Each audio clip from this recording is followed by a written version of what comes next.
Na godišnjem događaju Future Lens 2024, održanom u kineskom gradu Chongqingu, Tecno je predstavio 3 revolucionarne tehnologije koje menjaju način na koji koristimo mobilne telefone za fotografiju.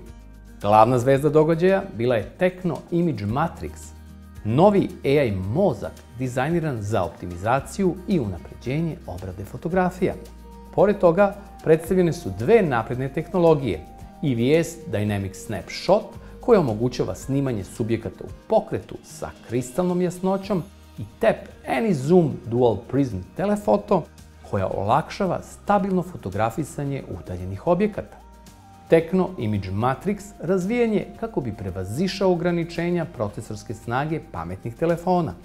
Ova tehnologija koristi slojevitu arhitekturu za obradu fotografija od hardverskog temelja do veštačke inteligencije.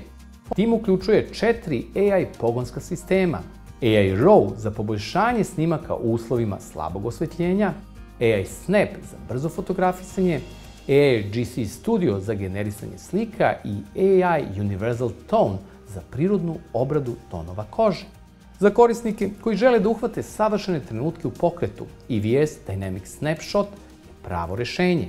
Kombinujući CMOS i DVS tehnologije, ova inovacija beleži preciznu putanju pokreta i inteligentno zaključava objekte, pružajući oštre i detaljne slike čak i pri brzom kretanju subjekta. S druge strane, ljubitelji telefotografije mogu se osloniti na TAP AnyZoom Dual Prism Telephoto, koji koristi dvostruki prizmatični dizajn za stabilno i jasno snimanje na velikim udaljenostima. Ova tehnologija omogućava zoomiranje do 30 puta bez gubitka kvaliteta, dok optička stabilizacija eliminiše zamućenja izazvana vibracijama.